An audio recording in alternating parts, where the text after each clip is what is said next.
তারা আজকে সরব হয়েছে। আজকে মানবাধিকার সংগঠনগুলো তারা আজকে সরব হয়েছে।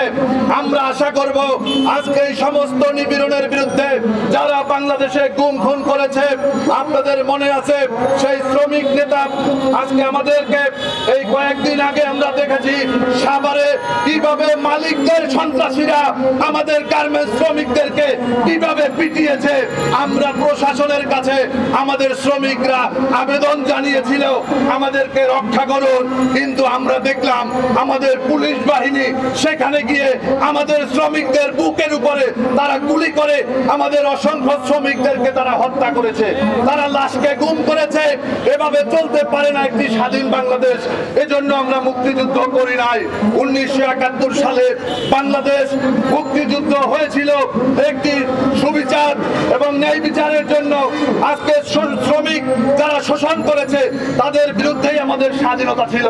আমাদেরকে শেখ মুজিবুর রহমান বলেছিলেন একটি বৈষম্য মুক্ত একটি বাংলাদেশ হবে, কিন্তু আজকে বৈষম্যের যে অবস্থা, আজকে শ্রমিক বৈষম্য শুধু নয়, আজকে ধনী গরিবের যে ব্যবধান সৃষ্টি হয়েছে।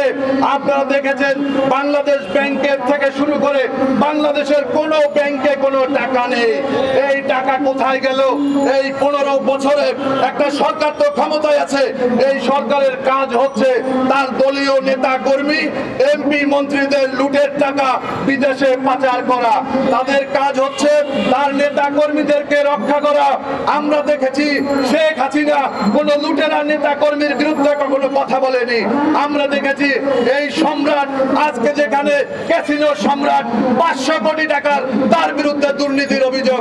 আপনি দেখেছেন ছাত্রলীগের জেলা সভাপতির বিরুদ্ধে 2000 কোটি টাকা পাচারের অভিযোগ, তার বিচার না করে শেখ হাসিনা বরঞ্চ তাদেরকে সাফাই দিচ্ছে।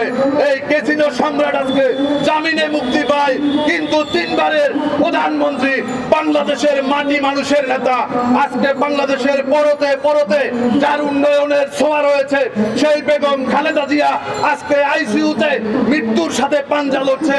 আজকে মির্জা ফখরুল ইসলাম আলমগীর বাংলাদেশের রাজনীতির সব্যসাচী রাজনীতিবিদ, আজকে সেই মির্জা ফখরুল ইসলাম আলমগীরকে মিথ্যা এবং ভিত্তিহীন মামলায় আজকে কারাগারে ফেলে রাখা হয়েছে। আমি আমার বক্তব্য বেশি দীর্ঘায়িত করব না, শুধু বলতে চাই এই বিএনপির অফিসকে আজকে সেই গাজা উপত্যকায় পরিণত করে বিএনপির নেতাদেরকে, জামাত ইসলামের নেতাদেরকে, বাংলাদেশের গণতন্ত্রকামী রাজনৈতিক দলগুলোকে নিপীড়ন চালিয়ে শেখ হাসিনা যে নির্বাচনের আয়োজন করেছে এটাকে নির্বাচন বলা যায় না, এটা হচ্ছে গণতন্ত্রকে নির্বাচনে পাঠানোর জন্য আয়োজন। আমরা এই আয়োজনকে কোনোভাবে সফল হতে দেব না। আমরা আগামী দিনে বিএনপি এই যুগপৎ আন্দোলনের সকল কর্মসূচিতে বাংলাদেশ লেবার পার্টি তার সামর্থ্য নিয়ে রাজপথে ছিল, আছে এবং থাকবে। আপনারা যারা আজকে আমাদের এই কর্মসূচিতে অংশ নিয়েছেন আপনাদের সবাইকে আবারও ধন্যবাদ জানিয়ে সত্য, বস্তুনিষ্ঠ ও নিরপেক্ষ দৈনিক জনবাণী।